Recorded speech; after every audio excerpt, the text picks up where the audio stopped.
파트 1. 늪의 경계 개정판 대시 주인공 서연. 창밖으로 쏟아지는 초겨울 햇살은 유난히도 무심했다. 20살을 코앞에 둔 19살의 겨울. 수능이라는 거대한 벽이 그림자처럼 짙게 드리워진 교실이었다. 나, 서연은 20살이 되려면 며칠을 남겨둔 19살이었다. 그리고 남자친구 현우는 나보다 2살 어린 아직 17이었다. 고작 70일을 조금 넘긴 우리의 연애는 짧았지만 그 농도는 짙고 아팠다. 마치 너무 뜨거운 불꽃놀이처럼 금세 타오르고 금세 재가 될 것만 같은 위태로운 관계였다. 서연은 휴대폰 화면을 응시했다. 현우에게서 온 메시지 창이 열려 있었다. 현우, 새벽 3시 12분. 누나, 아직 안 자? 오늘 나한테 전화 안 해줬잖아. 나 오늘 너무 불안했어. 누나 목소리라도 들어야 잠들 수 있을 것 같았는데. 현우, 새벽 3시 15분. 바쁜 건 아는데. 나 오늘 너무 힘들었어. 진짜. 세상에 나 혼자 있는 기분이었어. 누나가 나한테 관심 없는 거 아니야? 현우, 새벽 3시 20분. 누나는 내가 안 보고 싶어. 왜 나랑은 대화하는 시간 줄이려고 해? 누나 마음이 식은 것 같아서 무서워. 서연은 숨을 참았다. 손목에 감긴 머리끈을 만지작거리는 손가락이 미세하게 떨렸다. 서연아, 너 또 그거 보니? 옆자리 친구 혜진이 나직이 속삭였다. 서연은 황급히 화면을 껐다. 아니, 그냥 시간 좀 봤어. 거짓말. 현우 메시지 온 거 봤어. 너 또 어제 밤새 걔 불안 달래느라 잠 못 잤지? 혜진의 걱정 어린 눈빛에 서연은 고개를 들지 못했다. 시달린다니? 그냥 대화 좀 했어. 걔가 요즘 좀 많이 힘들어해서. 야, 너 지금 수능 디데이 한 달도 안 남았어. 현욱의 내 사정 다 알잖아. 불안형, 회피형, 유리멘탈 그거 다 좋은데 지금은 내가 먼저잖아. 내 우울증이랑 식이장애 다시 심해지는 거 걔는 신경도 안 쓰니? 서연은 알고 있었다.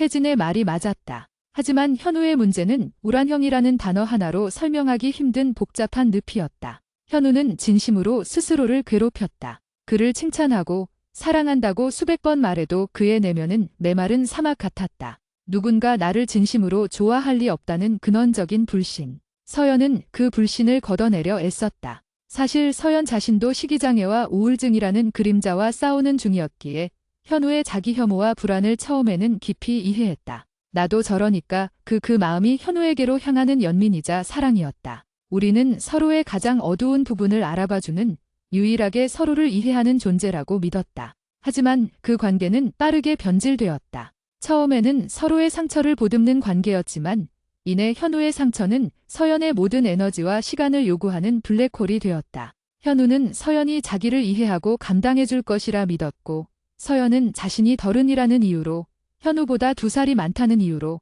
또 자신이 더 심각한 다툼을 가지고 있다는 이유로 현우의 짐을 짊어져야 한다고 생각했다. 누나, 내가 아무리 노력해도 안 되는 거 알아. 난 그냥 태어날 때부터 잘못된 인간이야. 누나는 나 같은 거 말고 좋은 사람 만나야 해. 이런 현우의 메시지 하나가 서연의 밤을 송두리째 잡아먹었다. 현우의 자책을 막기 위해, 그가 극단적인 생각에 빠지지 않도록 하기 위해 서연은 잠을 줄이고 공부를 멈추고 현우의 불안을 달래는 덜은이 되어야 했다. 최근 일주일 동안 서연은 수능 때문에 밤 11시 이후로는 전화를 할 수 없다고 현우에게 간곡히 부탁했다. 현우야, 나 정말 한 달만 집중해야 해. 밤에는 내가 너무 피곤해서 제대로 대화도 못 나누고 너도 나 때문에 스트레스 받잖아. 미안하지만 우리 딱 한 달만 카톡으로만 얘기하고 주말에 잠깐 보자. 나도 너 없으면 힘들지만 지금은 정말 어쩔 수가 없어. 현우는 이해한다고. 누나 수능이 더 중요하지. 내가 참을게 그라고 대답했다. 하지만 그 약속은 단 하루도 지켜지지 않았다. 현우와의 대화 메신저. 현우 밤 12시 5분. 누나 혹시 자. 서연 12시 10분. 현우야 자려고 했어. 내일 일찍 일어나야 해. 무슨 일이야? 현우 12시 11분. 아무 일 아니야. 그냥 나 버리는 건가 싶어서. 누나 목소리 듣고 싶었어. 서연 12시 12분. 말도 안 되는 소리 하지 마. 내가 널 왜 버려? 내가 사랑한다고 했잖아. 현우 12시 13분. 누나는 내가 수능 핑계로 귀찮아진 거겠지? 예전에는 안 이랬잖아. 나한테 전화 안 해주는 날이 없었잖아. 누나도 나한테 질린 거지? 서연 12시 15분. 현우야, 그게 아니잖아. 내가 상황 설명했잖아. 나 지금 너무 힘들고 압박감 장난 아니야. 나도 너랑 오래 통화하고 싶지. 근데 지금은 정말 안 돼. 나도 이러는 게 너무 괴로워. 현욱 12시 18분. 알겠어. 그럼. 내가 또 누나 힘들게 했네. 나는 왜 이렇게 이기적일까? 그냥 다 내 잘못이야. 누나한테 미안해서 죽고 싶다. 현욱 12시 20분. 미안. 잘 자. 나 때문에 스트레스 받지 마. 현욱 12시 21분. 누나가 나한테 서운한 게 없었으면 좋겠는다. 아무리 노력해도 누나 기대를 못 채우는 것 같아서 진짜 사라져 버리고 싶어. 결국 서연은 그날 새벽 2시까지 현우를 달랬다. 내 잘못이 아니야. 내가 있어서 내가 버텨. 나는 널 절대 안 떠나. 마치 외로운 아이를 안심시키는 엄마처럼. 서연은 정작 자신의 공부와 수면 시간을 현우의 불안이라는 배고픈 괴물에게 먹이로 던져주고 있었다. 그러다 3일 전 서연은 폭발하고 말았다. 수능 모의고사를 보고 난 다음 날이었다. 성적은 처참했고 며칠 동안 잠도 제대로 못 잔 탓에 서연은 극도로 예민해져 있었다. 하필 그때 현우에게서 장문의 메시지가 왔다. 현우, 누나, 오늘 나 친구들이랑 같이 밥 먹었는데 걔네가 여자친구 자랑하는 거 듣고 되게 부러웠어. 걔네 여친들은 맨날 전화해주고 간식도 챙겨주고 그런다는데 누나는 바쁘니까 그런 거 기대 안 할게. 그냥 내가 좀 징징거려 봤어. 미안해. 누나도 나 때문에 너무 힘들겠다. 나 같은 거 만나서. 그 징징거림에 서연의 인내심은 산산조각 났다. 그가 미안해라고 말하는 방식은 사과가 아니었다. 그것은 나를 불쌍히 여겨줘. 내가 이렇게 힘들어하는데도 나를 사랑할 거야. 라고 묻는 일종의 감정적 협박이었다. 서연은 휴대폰 자판을 쳤다. 손가락이 떨려 오타가 났다. 현우야, 너 정말 왜 그러니? 나 지금 죽을 것 같아. 나도 사람이야. 나도 힘들다고. 너 내 식이장애 심해진 거 몰라? 스트레스 받으면 다시 토하는 거 알잖아. 우울증 약 먹는 거 알잖아. 내가 너 때문에 밤에 잠도 못 자고 겨우겨우 버티고 있는데 내가 어떻게 나한테 내 친구 여자친구 얘기하면서 서운한 티를 내. 고친다고 했잖아. 약속했으면서 왜 매번 반복이야? 너는 왜 나만 일방적으로 이해하길 바라니? 나 이제 지쳐. 정말. 너 때문에 내 몸이 망가지는 것 같아. 메시지를 보내자마자 후회가 밀려왔다. 현우가 얼마나 상처받을지 눈에 선했다. 현우에게 이런 직설적인 감정을 터뜨린 건 처음이었다. 현우는 늘 서연의 감정보다는 자신의 불안에 초점을 맞춰 대화를 이끌었기 때문에 서연은 항상 자신의 아픔을 숨기고 현우를 보듬는 역할을 해왔다. 현우의 답장은 1시간 뒤에 왔다. 현우, 누나, 정말 미안해. 내가 너무 바보 같았어. 누나가 얼마나 힘든지 알면서도 내 생각만 했어. 내가 누나한테 너무 많은 걸 바란 것 같아. 다시는 안 그럴게. 한 번만 용서해줘. 내가 누나 사랑하는 거 알잖아. 나 정말 노력할게. 그 후로 사흘, 우리의 관계는 어색하게 멈춰섰다. 현우는 평소보다 훨씬 조용해졌고 서연에게 먼저 연락하는 빈도가 현저히 줄었다. 서연은 현우가 사과했음에도 불구하고 이미 깨져버린 신뢰를 어떻게 회복해야 할지 알 수 없었다. 현우의 사과가 진심이라는 것을 알지만 그의 고치겠다는 약속이 언제나 다시 그의 불안 앞에 무너졌다는 쓰라린 경험이 서연을 주저하게 했다. 오늘 아침 서연은 이 무거운 분위기를 깨보려고 용기를 냈다. 가벼운 농담처럼 자신의 상황을 이야기함으로써 현우에게 괜찮아. 우리 다시 전처럼 대화하자 라는 신호를 보내고 싶었다. 서연 아침 8시 30분. 현우야, 좋은 아침. 내가 어제 생각해보니까 내 성격이 너무 감정을 타는 것 같아. 하하. 갑자기 우울해졌다가 갑자기 신나고 내가 좀 힘들었겠다 싶네. 이제 좀 씩씩하게 노력하려고. 현우의 답장이 빠르게 도착했다. 서연은 조심스럽게 메시지를 열었다. 현우 8시 35분. 아니, 누나. 나야말로 그렇지? 누나가 힘든 건 누나 탓이 아니잖아. 오히려 내가 감정이 더 예민해. 그래서 누나 행동 하나하나에 집착하는 것 같아. 누나 말투나 표현이 조금만 바뀌어도 나는 불안해져. 혹시 누나가 나한테 마음이 식은 건 아닐까 하고. 나만 그런가 봐. 나 진짜 이상하지. 누나가 나 때문에 고생이 많네. 서연은 휴대폰을 내려놓았다. 한숨이 절로 나왔다. 서연이 건넨 가벼운 대화는 어김없이 현우의 자기 연민과 불안이라는 주제로 되돌아왔다. 서연이 자신의 고민을 털어놓아도 그 대화의 끝은 항상 현우가 더 크게 고민하고 서연이 어른스럽게 현우를 위로하고 안심시키는 역할극으로 끝이 났다. 서연은 자신의 감정을 털어놓을 곳이 없었다. 현우 앞에서 나도 힘들어라고 말하는 것은 곧 현우의 불안을 폭발시켜 그 폭발의 잔해를 서연 자신이 다시 치워야 한다는 것을 의미했다. 나도 위로받고 싶어. 나도 기대고 싶어. 나도 그냥 아무 생각 없이 사랑받고 싶어. 서연은 속으로 절규했다. 이젠 현우가 좋았던 이유마저 희미해졌다. 그의 순수함, 자신을 향한 강렬한 애정이 한때는 서연을 살게 하는 힘이었는데 이제 그 애정은 쇠사슬처럼 서연의 목을 조여왔다. 현우와 사귀면서 서연은 자신이 건강해지고 있다고 믿었다. 누군가를 진심으로 사랑하고 그 사람에게 필요한 존재가 된다는 느낌이 서연의 우울을 걷어내주는 것 같았다. 하지만 현실은 정반대였다. 현우의 불안과 스트레스는 서연의 취약한 부분을 더욱 자극했다. 그는 서연이 힘들어하는 모습을 보면서도 자신의 힘듦에만 집중했고 서연은 스스로를 돌볼 여력이 없어져 시기장애는 더 심해졌다. 음식을 먹는 즐거움은 죄책감으로 바뀌었고 다시 화장실로 향하는 횟수가 늘었다. 거울 속의 자신은 현우에게 괜찮은 척 연기하는 덜은이라는 역할에 완벽하게 실패한 형편없는 인간이었다. 서연은 자신이 현우를 제대로 보듬어주지 못하고 심지어 수능 코앞에 와서야 겨우 자신의 상황을 우선시하는 지기적인 누나라고 스스로를 탓하고 혐오했다. 이게 맞는 걸까? 이 관계를 계속 붙들고 있는 게 나한테, 현우한테 맞는 일일까? 서연은 휴대폰을 꽉 쥐었다. 70일의 짧은 연애 기간 동안 쌓인 피로와 불신, 그리고 자기 혐오가 한데 뒤섞여 서연을 짓눌렀다. 우리는 서로를 구원하려다 오히려 서로를 늪으로 끌어당기고 있는 것은 아닐까? 서연은 이제 도저히 이 관계의 출구를 찾을 수 없었다. 1. 서연은 익숙한 장소, 학원 옆 작은 코인 노래방 복도에 섰다. 늦은 시간, 키키한 복도 끝에서 현우가 서연을 기다리고 있었다. 현우는 서연보다 머리 하나 정도 작은 체구였고 얇은 후드티를 입은 어깨는 유난히 축 처져 보였다. 멀리서 서연을 발견한 현우의 얼굴에 복잡한 감정이 스쳤다. 안도감, 미안함, 그리고 희미한 기대감. 누나. 현우가 나지막이 서연을 불렀다. 그 목소리가 너무나 떨리고 불안해서 서연은 자신이 터뜨렸던 감정의 폭발이 현우에게 얼마나 큰 충격이었는지 다시금 깨달았다. 서연은 현우에게 다가가려다 멈췄다. 사흘 만의 만남이었다. 현우야. 오래 기다렸지? 추운데. 서연은 애써 밝게 말했지만 목소리가 낯설게 들렸다. 현우는 고개를 숙였다. 아니, 괜찮아. 누나가 시간 내줘서 고맙지? 내가 누나 힘들게 했잖아.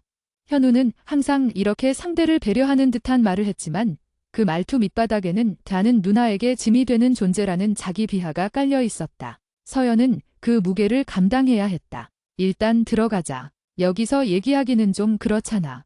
서연은 현우가 예약해둔 가장 안쪽 방으로 걸어 들어갔다. 방은 좁았고 벽에는 곰팡이가 핀 작은 얼룩이 있었다. 서연은 리모컨을 만지작거리며 억지로 미소를 지었다. 노래방인데 우리 노래는 안 부르고 맨날 얘기만 하네. 우리 다음에는 진짜 신나는 노래 한 곡이라도 부르자. 현우는 소파 구석에 움츠러들 듯 앉았다. 서연에게서 최대한 거리를 두려는 듯한 자세였다. 누나가 불편할까 봐. 내가 너무 무거운 이야기만 꺼내서. 내가 불편할 리가 없잖아. 나도 내 이야기 듣고 싶어서 온 거야. 서연은 현우에게 조금 더 가까이 앉았다. 현우는 서연의 움직임에 움찔했다. 현우야. 사흘 전에 내가 보낸 메시지. 너무 미안해. 그렇게까지 화내려고 한 건 아닌데 내가 너무 지치고 예민했나 봐. 너한테 상처 줘서 정말 미안해. 서연이 먼저 사과했다. 관계의 분위기가 무거워질 때마다 서연은 항상 먼저 손을 내밀어 현우의 불안을 잠재웠다. 이것이 서연의 역할이 되어버린 지 오래였다. 현우는 서연의 말을 가로막으며 고개를 저었다. 아니야, 누나. 누나가 미안할 게 뭐가 있어? 다 내가 잘못한 거지? 누나가 그렇게 힘든데도 내가 계속 징징거리고 누나 시간 뗐고 내가 누나 입장을 조금도 생각 안 했어. 나 정말 너무 이기적이야. 누나가 나한테 화내는 거 당연해. 나 같아도 나 같은 애 싫을 거야. 나한테는 누나뿐인데. 현우의 목소리는 곧 울음이 터져나올 것처럼 떨렸다. 현우는 스스로를 끊임없이 책망했고 서연은 그를 멈춰 세워야 했다. 현우야, 그만. 제발 내 자신한테 그렇게 말하지 마. 나는 내가 이기적이라고 생각 안 해. 단지 내가 지금 많이 힘들어서 그래. 나도 아니까. 하지만 내가 내 감정 때문에 자꾸 나를 밀어내는 것 같아서 속상해. 아니, 누나. 누나는 날 이해해주니까 그렇게 말하는 거지? 누나도 사실은 내가 너무 지겹지? 나 이제 누나 힘든데 계속 나만 봐달라고 안 할게. 누나 공부해야 하잖아. 내가 다 망치고 있어. 내가 누나 앞길 막는 것 같아. 서연은 현우의 손을 잡았다. 차가웠다. 현우야, 내 앞길을 막는 건 아무도 못해. 그리고 너도 아니야. 내가 너를 힘들어서 피한 게 아니야. 그냥 내 에너지가 바닥났을 뿐이야. 나도 내가 나를 돌봐야 할 시간이 필요했어. 내가 잘 모르는 것 같아서 솔직하게 말해줄게. 현우는 고개를 들어 서연을 보았다. 그의 눈에는 눈물이 가득 고여 있었다. 누나, 그럼 혹시 우리 헤어지는 거야? 누나가 나한테 질린 거지? 현우의 목소리에 담긴 두려움은 서연의 가슴을 찔렀다. 이 불안형 연인은 서연의 작은 행동 변화 하나하나를 비별이라는 최종 결론으로 연결시키고 있었다. 아니, 헤어지는 거 아니야? 내가 왜 자꾸 너한테 화내고 섭섭해하는지 딱 한 번만 솔직하게 말해줄게. 잘 들어줘. 서연은 숨을 깊게 들이마셨다. 이제 버른의 역할이 아닌 변인으로서의 서연의 감정을 이야기할 차례였다. 현우야, 너 알잖아. 나도 아직 건강하지 못하다는 거? 식이장애랑 우울증 때문에 나도 매일 나랑 싸워. 근데 너랑 만나면서 내가 좀 나아졌다고 생각했어. 너한테 좋은 사람이 되고 싶었거든. 근데 내가 너를 사랑한다는 걸 의심할 때마다, 내가 하는 모든 노력을 다 부정할 때마다 내가 더 힘들어졌어. 서연은 잡고 있던 현우의 손을 놓지 않았다. 나는 내가 힘들 때 위로해주는 사람이지, 내 존재 자체를 증명해주는 사람이 아니야. 내가 사랑해라고 말하면 그건 사실이야. 근데 너는 그 말을 들을 때마다 거짓말하지 마. 내가 어떻게 사랑받을 수 있어? 라고 반응해. 그럼 나는 내가 주는 사랑이 너한테 아무런 힘도 못 된다는 생각에 내가 너무 초라해져. 결국 나는 내 불안을 채워주지 못하는 실패한 여자친구가 돼. 내가 널 사랑할수록 내가 더 불행해지는 것 같아. 현우는 눈을 깜빡이며 고개를 숙였다. 작은 어깨가 파르르 떨렸다. 미안해. 누나가 그렇게 느꼈을 줄은 몰랐어. 나는 그냥 누나한테 사랑받고 싶어서 그랬는데 누나가 나한테서 멀어질까 봐 무서워서 그랬어. 알아. 나도 알아. 현우야. 하지만 내가 사랑받고 싶어서 하는 행동이 나를 밀어내는 결과를 만들고 있어. 나는 지금 내 시험 때문에도 미쳐버릴 것 같은데 내 불안까지 온전히 짊어지고 감당할 힘이 없어. 너는 나에게 자꾸 나 때문에 힘들지? 라고 묻잖아. 그럼 나는 항상 괜찮아 라고 거짓말해야 했어. 내가 상처받을까 봐. 내가 힘들다고 말하면 내가 날 떠날까 봐. 서연은 현우의 턱을 들어 올렸다. 눈물이 현우의 뺨을 타고 흘러내렸다. 현우야, 우리 이제 거짓말하지 말자. 나도 이제는 괜찮지 않다는 걸 너한테 솔직하게 말하고 싶어. 그리고 내가 정말 나를 아낀다면 내가 힘들 때 나를 위로해 달라는 게 아니라 최소한 나를 힘들게 하는 행동은 멈춰줘야 해. 내가 밤 11시 이후 전화는 안 되라고 말했을 때 그건 나한테 간절한 부탁이었어. 내가 그걸 지켜주지 않으면 나는 더 이상 널 감당할 수 없을지도 몰라. 서연은 현우의 눈을 똑바로 바라보았다. 그 시선은 강했지만 슬픔이 묻어 있었다. 내가 내 고민을 들어주고 내 불안을 안아주는 건 계속할 수 있어. 하지만 내가 내 힘듦을 이유로 나의 간절한 필요를 무시한다면 이 관계는 유지될 수 없어. 내 불안을 채우는 건 내가 아니라 너 자신이어야 해. 내가 내 자신을 사랑할 수 있게 우리 같이 노력해야 해. 너도 나도 같이 건강해져야 해.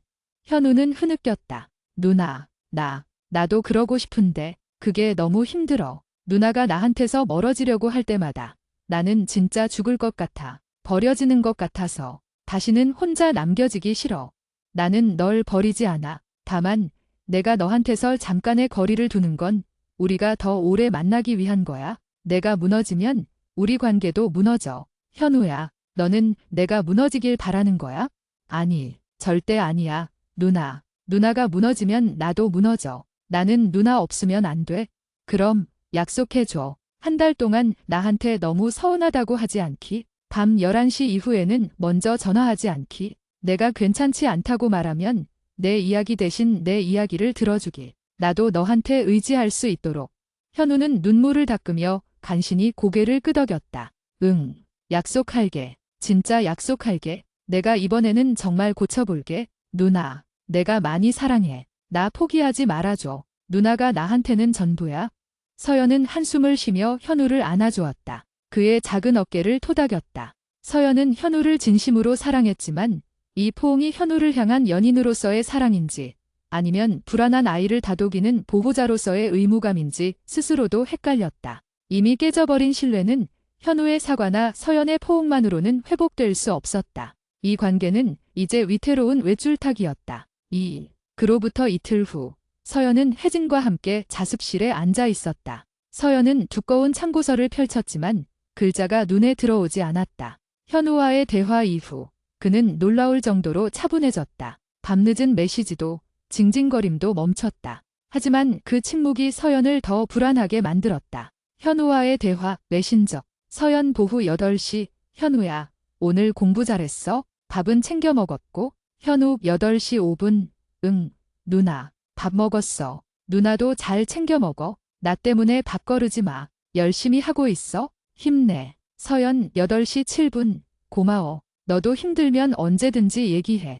혼자 끙끙 앓지 말고. 현우 8시 10분. 아니야, 괜찮아. 누나 공부에 방해되기 싫어. 내가 약속했잖아. 잘하고 있어? 나중에 누나 시험 끝나면 내가 맛있는 거 사줄게. 현우는 이전과 정반대의 태도를 보였다. 놀라울 정도로 독립적이고 서연을 배려하는 건강한 연인의 모습이었다. 하지만 서연은 그 변화가 너무나 갑작스러워서 오히려 두려웠다. 이건 진짜 현우의 모습이 아닐 거야? 며칠 뒤에 다시 터져나오겠지? 나한테 완전히 실망해서 나를 떠나려고 준비하는 건 아닐까?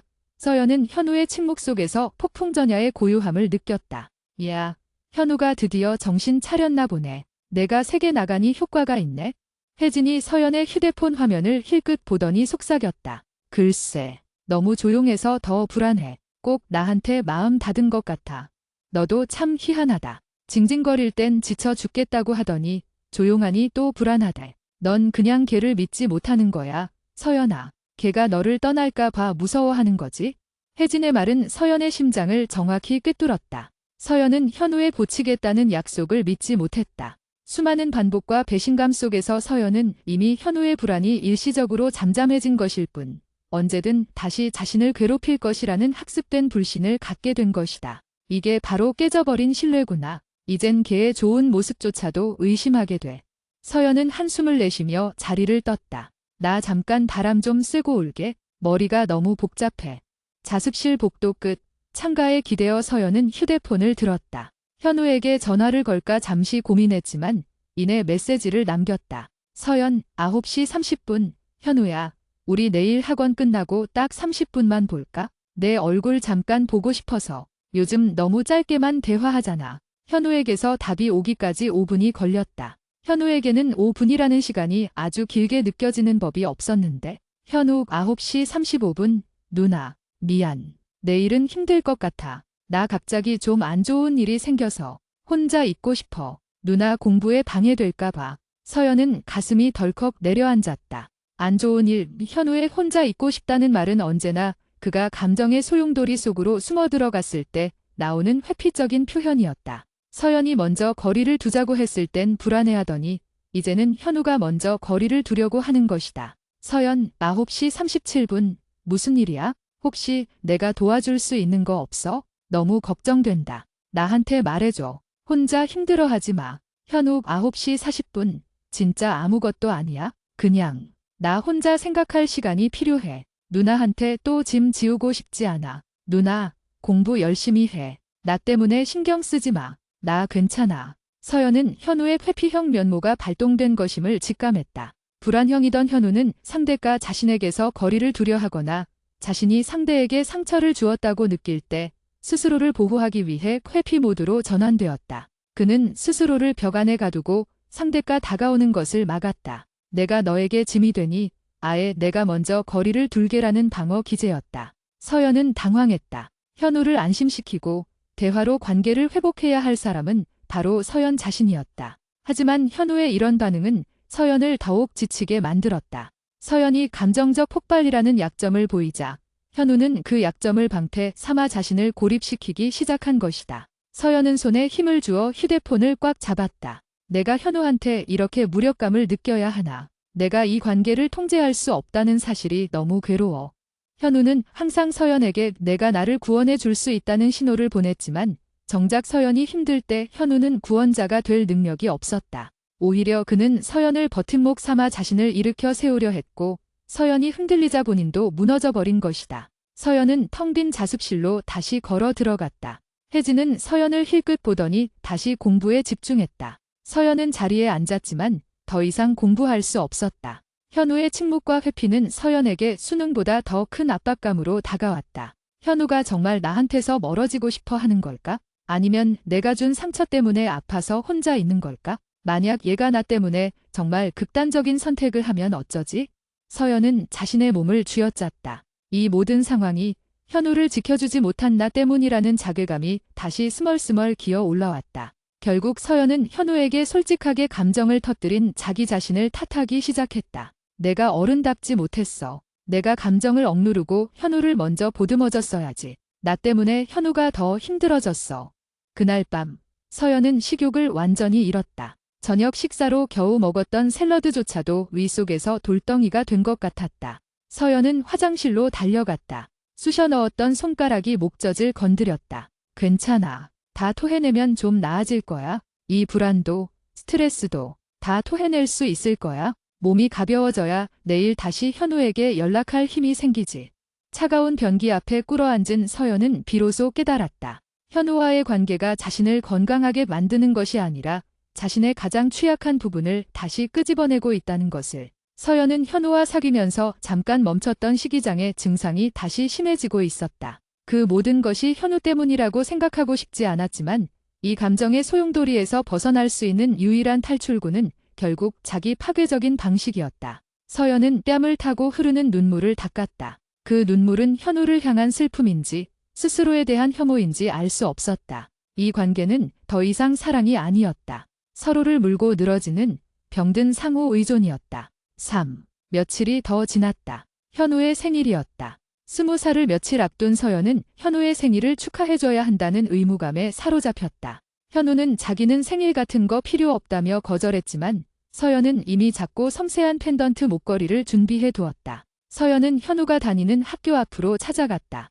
교문 앞에서 현우를 기다리는 서연은 초조했다. 현우가 정말로 혼자 있고 싶다는 이유로 만나주지 않으면 어떡할까? 현우는 서연이 터뜨린 감정의 폭발 이후 감정적으로 더욱 멀리 도망가고 있었다. 마침내 현우가 친구들과 함께 교문을 나섰다. 현우는 서연을 발견하고 잠시 멈칫하더니 친구들에게 손짓하며 먼저 가라고 했다. 누나. 현우는 조용히 서연에게 다가왔다. 이전처럼 서연에게 달려와 품에 안기는 활기찬 모습은 사라졌다. 현우의 눈빛은 불안정했고 서연을 대하는 태도에서는 여전히 거리감이 느껴졌다. 생일 축하해, 현우야. 이거 받아. 서연은 목소리를 최대한 부드럽게 유지하려 애썼다. 작은 쇼핑백을 현우에게 건넸다. 이거 별거 아니야. 그냥 내 마음이야. 현우는 쇼핑백을 받긴 했지만 열어보지 않았다. 고마워, 누나. 안 줘도 되는데 누나가 힘든데 이런 거 받기 미안해. 내 생일인데 내가 어떻게 그냥 지나쳐. 우리 맛있는 거 먹을까? 내가 좋아하는 파스타집. 내가 살게. 아니, 괜찮아. 나 오늘 그냥 집에 일찍 들어가야 할 것 같아. 누나 공부해야 하잖아. 현우의 단호한 거절에 서연의 가슴이 싸늘하게 식었다. 현우야, 우리 사귄 지 70일 조금 넘었어. 내 생일이야. 나한테 서운함 표출하던 현우는 어디 갔어? 지금은 왜 나를 이렇게 밀어내? 나한테 화났어. 서연은 참지 못하고 현우의 손목을 잡았다. 현우는 화들짝 놀라며 손을 뺐다. 누나, 미안해. 나 지금 누나 볼 면목이 없어. 내가 누나 힘들게 했잖아. 누나도 나한테 화냈고 나는 누나를 힘들게 하는 나 자신을 보는 게 너무 힘들어. 차라리 누나가 나한테 화내고 징징거려 달라고 할 때가 나았어. 그때는 누나가 그래도 나한테 관심은 있었잖아. 지금은 누나가 나를 무서워하는 것 같아. 현우는 눈물을 글썽이며 말했다. 그의 말은 서연에게 비수처럼 꽂혔다. 현우는 서연이 터뜨린 감정의 폭발을 자신을 향한 공격이자 사랑의 철회로 해석하고 결국 스스로를 고립시키는 방어 전략을 택한 것이다. 현우야, 내가 너한테 화낸 건 내가 나를 힘들게 해서가 아니라 우리가 같이 이겨내자고 한 약속을 내가 자꾸 깼기 때문이야. 나는 너를 포기하고 싶지 않아서 화낸 거야. 너를 밀어내려고 한 게 아니라 나는 우리가 건강하게 만나고 싶었어.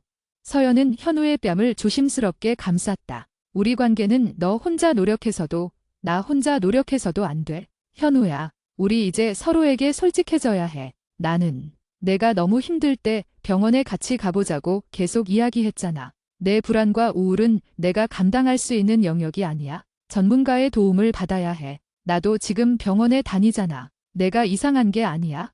현우는 서연의 손길을 피해 고개를 뒤로 뺐다. 그의 얼굴에 경계심이 역력했다. 병원. 싫어. 나 이상한 사람 취급받기 싫어. 누나도 나 이상하다고 생각하는 거지? 그래서 병원에 보내려고 하는 거잖아. 누나가 나한테 질려서 그러는 거잖아. 아니, 현우야. 절대 아니야. 내가 우울증 약 먹는 거 알잖아. 병원에 가는 건 이상한 게 아니야. 힘든 걸 고치려는 용기야. 너를 위한 거야. 내가 더 이상 고통받지 않도록. 누나가 나한테 실망하는 거 싫어. 내가 스스로 고쳐볼게. 혼자서. 실망하는 거 아니야. 걱정하는 거야. 너를 사랑하니까. 서연은 현우를 끌어안고 싶었지만 현우가 완전히 방어막을 친 것을 알았다. 현우의 회피 성향이 극에 달한 것이다. 결국 그날 우리는 아무것도 먹지 못했고 현우는 생일 선물인 목걸이조차 열어보지 않고 집으로 돌아갔다. 현우는 뒤돌아서면서 나지막이 말했다. 누나, 수능 끝나고 다시 얘기하자. 그때까지 우리 연락 조금만 줄이자. 누나 공부에 집중해야 하잖아. 내가 누나 발목 잡으면 안 되잖아. 그것은 현우의 방식대로 서연을 배려하는 것처럼 포장된 일방적인 거리두기 선언이었다. 서연은 그 뒷모습을 하염없이 바라보았다. 현우의 마지막 말은 우리 관계를 잠시 멈추자라는 비극적인 선언처럼 들렸다. 서연은 이제 정말로 홀로 남겨진 듯한 고독을 느꼈다. 며칠이 더 지났다. 현우와의 연락은 완전히 끊겼다. 서연은 현우에게 매일 밤 짧은 메시지를 보냈지만 현우의 답장은 짧고 형식적이었다. 현우, 답장 없음. 서연, 밤 10시, 현우야, 잘 지내지? 오늘 날씨 많이 추워졌더라. 옷 따뜻하게 입고 다녀. 내일도 힘내. 누나도 내 생각하면서 열심히 할게. 현우, 다음 날 아침 7시. 응, 고마워. 누나. 누나도 힘내. 파이팅. 시험 잘 봐. 이런 대화가 반복되었다. 서연은 현우의 갑작스러운 회피에 당황했지만 동시에 일말의 해방감도 느꼈다. 현우의 불안을 돌보느라 소비했던 모든 감정적 에너지가 서연의 것으로 되돌아왔다. 수능만 끝나면 돼. 그때까지는 현우의 회피가 나한테는 오히려 도움이 돼. 이제 정말 내 공부에만 집중하자. 서연은 자신을 설득했다. 하지만 내면의 불안은 잦아들지 않았다. 현우의 침묵은 서연의 내면에 또 다른 불안을 심었다. 혹시 현우가 나 몰래 다른 사람을 만나고 있는 건 아닐까? 내가 정말로 현우에게 버림받은 걸까? 내가 너무 무서운 여자친구였나?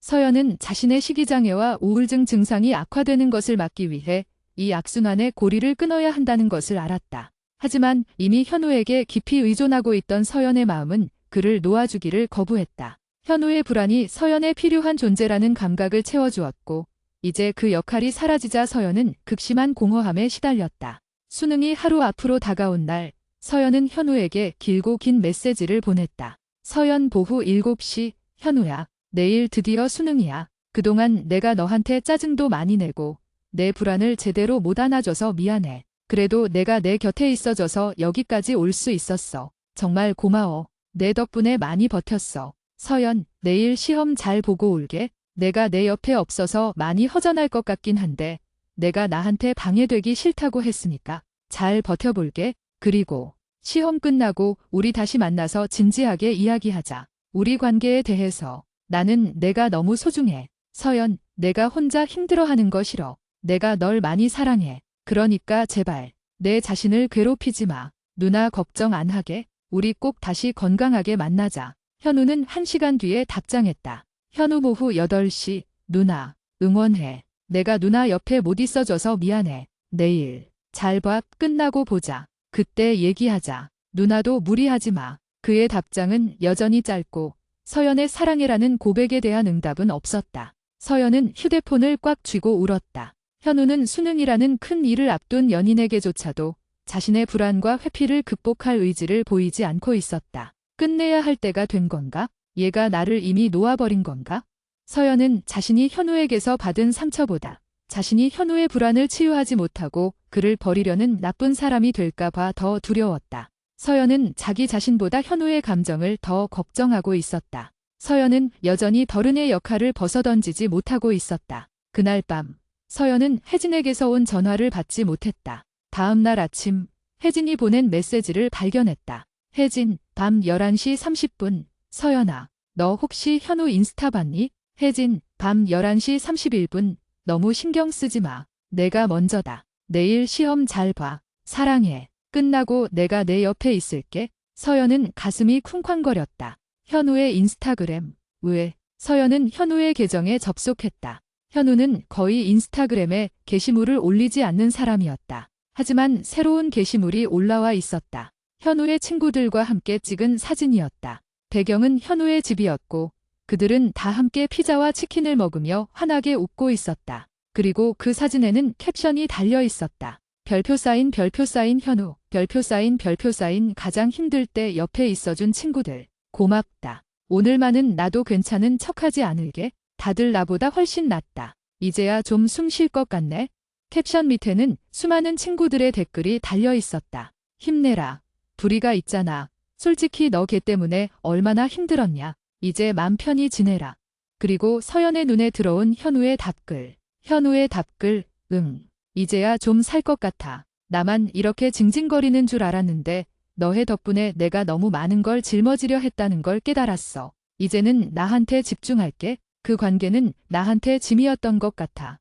서연의 머리가 멍해졌다. 현우의 혼자 있고 싶다는 회피는 사실 서연과의 관계를 정리하고 친구들에게 기대는 새로운 불안 해소 방식을 찾은 것이었다. 그리고 내가 너무 많은 걸 짊어졌다는 그의 말은 서연과의 관계를 자신이 희생해야 했던 짐으로 치부하고 있었다. 서연이 그동안 현우를 위해 쏟아부었던 모든 위로와 에너지가 현우에게는 결국 짐이었다는 것을 깨닫는 순간이었다. 서연은 휴대폰을 꽉 쥐었다. 이 모든 관계가 현우에게는 힘듦이었고 자신에게는 희생이었던 것이다. 현우는 가장 힘들다는 수능 전날 서연에게는 형식적인 응원만을 남기고 친구들과 함께 자신의 고통을 공유하며 서연을 짐으로 규정했다. 수능 당일 아침 서연은 현우가 준 상처와 배신감 그리고 스스로에게 느낀 자괴감으로 무너져 내렸다. 현우와의 관계를 통해 자신이 조금이라도 건강해졌다고 믿었던 착각은 거대한 거울처럼 깨져버렸다. 서연은 이제 정말로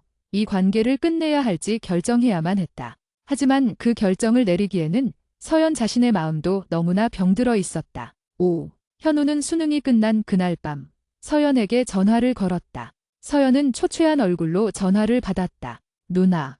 현우의 목소리는 이전과는 달리 차분하고 냉정했다. 더 이상 불안에 떨지도 징징거리지도 않았다. 서연이 그토록 원했던 덜은의 모습이었지만 서연은 그 목소리에서 싸늘한 이별의 냄새를 맡았다. 현우야. 시험은 잘 봤어? 응, 괜찮게 봤어. 누나는? 누나도 오늘 고생 많았지? 나도 그냥. 이제 우리 얘기 좀 하자. 내가 인스타에 올린 거 봤어. 응, 누나. 그래야지. 내가 먼저 이야기하려고 했어. 현우는 망설임 없이 말을 이어갔다. 누나, 나 생각해봤는데 우리 아무래도 헤어지는 게 맞는 것 같아. 서연은 예상했지만 막상 현우의 입에서 그 말이 나오자 심장이 멎는 것 같았다. 왜? 내가 나한테 그렇게 매달려 놓고 나 없이 못 산다고 했으면서 왜 이제 와서? 누나가 내 인스타 본 거 알아? 내가 누나한테 상처 준 것도 알아? 미안해. 근데 누나, 나는 더 이상 누나한테 의지하고 싶지 않아. 내가 너무 누나를 힘들게 했어. 그리고 나만 힘든 게 아니라 누나도 나 때문에 더 힘들어졌다는 거. 나 이제 확실히 알았어.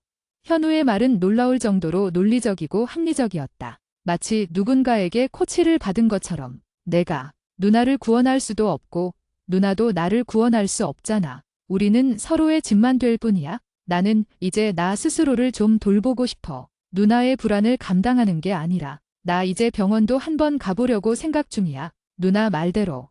현우는 자신의 회피를 자기 돌봄이라는 그럴싸한 명분으로 포장하고 있었다. 지수에게 자신의 짐을 다시 짊어지게 하지 않겠다는 배려처럼 들리기도 했지만 결국 현우는 서연이 터뜨린 감정의 폭발 이후 가장 쉬운 탈출구를 택한 것이었다. 현우야, 나는 내가 내 친구들한테 나를 짐처럼 이야기한 거 봤어. 내가 나를 짐이라고 생각하고 있었구나. 내가 나를 사랑하긴 했니? 서연의 목소리가 떨렸다. 미안해, 누나. 진짜 미안해. 근데 그때는 나도 너무 힘들었어. 내 불안을 누나한테 이야기해도 누나는 나한테 화만 내고 나는 갈 데가 없었어. 친구들한테는 솔직하게 말해도 되잖아. 내 진심이었어. 누나가 나한테 화냈을 때 나는 누나가 나를 더 이상 사랑하지 않는다고 생각했어. 서연은 허탈하게 웃었다. 내 진심은 화가 아니라 너를 잃고 싶지 않다는 절박함이었어. 내가 고치려고 노력해줬으면 좋겠다는 바람이었고. 근데 너는 결국 나를 버리는구나. 내가 나를 버릴 줄은 몰랐어. 누나를 버리는 게 아니야? 우리 관계가 건강하지 못하다는 걸 인정하는 거야? 누나는 나 없이도 잘할 수 있어? 수능도 끝났잖아. 이제 누나한테만 집중해. 나 같은 애 때문에 더 이상 울지 마. 누나는 좋은 사람 만날 수 있어? 현우의 목소리는 끝까지 단호했다. 서연은 깨달았다. 현우는 정말로 서연을 사랑했지만 그 사랑의 방식은 오직 비존과 불안 해소에 맞춰져 있었다는 것을. 서연이 스스로의 삶을 위해 잠시 거리를 두자 현우는 그 관계 자체가 자신에게 짐이라는 결론을 내리고 먼저 관계를 끊어냄으로써 버려지기 전에 버리는 회피형의 방어 기제를 완벽하게 발동시켰다. 그래, 알겠어. 현우야, 우리 헤어지자. 내 마음이 그렇다면. 서연은 눈물을 애써 참으며 대답했다. 이 관계를 붙잡고 있는 건 더 이상 서연에게 아무런 희망도 주지 못한다는 것을 인정해야 했다. 고마워, 누나. 이해해줘서. 그리고 그동안 날 좋아해줘서 고마웠어. 누나 덕분에 내가 조금이라도 숨 쉴 수 있었어. 전화가 끊어졌다. 서연은 휴대폰을 소파에 던졌다. 그리고 그제야 눈물이 쏟아져 나왔다. 현우를 잃은 슬픔 때문이 아니었다. 현우를 사랑했음에도 불구하고 스스로를 지키지 못하고 현우에게 이용당하다가 결국 버림받은 것 같은 쓰라린 자괴감 때문이었다. 서연은 방으로 걸어가 거울 앞에 섰다. 야위고 퉁퉁 부은 얼굴이 보였다. 어른스럽게 연기하려고 했던 자신의 모습은 온데간데 없었다. 서연은 스스로에게 속삭였다. 나는 결국 아무것도 구하지 못했어. 현우도, 그리고 나 자신도. 나는 너무 약해. 현우와의 70일 남짓한 짧은 연애는 서연의 20살을 앞둔 마지막 19의 시간을 가장 어둡고 고통스러운 늪으로 몰아넣고 끝이 났다. 이제 서연은 이 늪에서 혼자 힘으로 걸어 나와야 했다. 그녀의 20살은 상처받은 마음과 다시 심해진 시기장애, 그리고 부서진 자존감을 안고 시작될 참이었다. 이 고통스러운 경험을 통해 서연은 비로소 자신과 현우의 문제가 사랑이라는 단어 하나로 해결될 수 없음을 깨달았다. 그녀의 앞날에는 이 관계가 남긴 깊은 그림자를 걷어내는 힘든 여정이 남아 있었다. 요청하신 대로 파트 2에서 내부적으로 챕터 번호 1, 2, 3 등을 삭제하고 서술을 이어서 진행하겠습니다. 서연의 이야기 파트 2를 다시 이어서 작성해 드리겠습니다. 파트 2 이어쓰기 대시 내부 번호 삭제. 김은아 선생님, 관계의 실패는 내 탓이 아니야. 서연아, 너는 내가 할 수 있는 최선을 다했어. 하지만 기억해야 해. 타인의 정신건강은 우리가 책임질 수 있는 영역이 아니야. 현우 학생은 스스로 돕기를 거부했고 내가 지쳐서 자신의 경계를 찾자 그는 너를 탓하고 떠났단다. 현우 학생이 너를 짐이라고 표현한 것은 내가 정말 짐이었기 때문이 아니라 너의 경계가 현우 학생의 조구를 충족시키지 못했기 때문이야. 서연은 김은아 선생님의 말을 듣고 눈을 감았다. 자신이 현우를 구원자로 포장하는 대신 현우에게 일방적으로 착취당하고 있었다는 냉정한 현실을 직면해야 했다. 서연, 하지만 선생님, 제가 현우 때문에 제 증상이 다시 심해졌다는 걸 인정하면 제가 너무 나쁜 사람 같아요. 걔는 자기가 얼마나 힘들었는지 아는데? 김은아 선생님, 서연아, 너는 착한 사람 컴플렉스를 겪고 있어. 내가 힘들어하는 현우 학생을 버리지 않으려다 내 자신이 파괴되었어. 내 건강을 돌보는 것은 이기적인 게 아니야. 내가 무너지면 현우 학생을 포함해 아무도 도울 수 없어. 지금부터는 현우 학생에 대한 책임감을 내려놓고 내 20살을 위해 스스로를 돌보는 데 집중하자. 그 관계는 내가 아닌 현우 학생의 선택으로 끝이 난 거야. 이제 너는 내 삶을 다시 시작할 권리가 있어.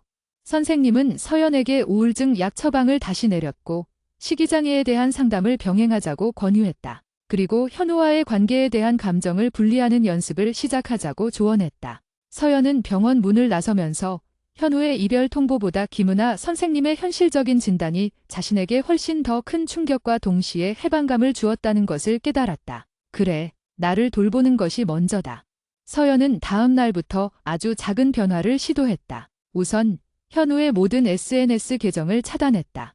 혜진에게도 현우에 대한 어떤 정보도 자신에게 전달하지 말아달라고 부탁했다. 현우의 그림자를 서연의 삶에서 완전히 지워내는 작업이었다. 그리고 서연은 수능을 마친 친구들이 모여서 대학 생활에 대해 떠들고 미팅에 나가며 들떠있는 모습 대신 혼자서 할 수 있는 활동을 찾기 시작했다. 그것은 서연이 자신과의 관계를 회복하는 방법이었다.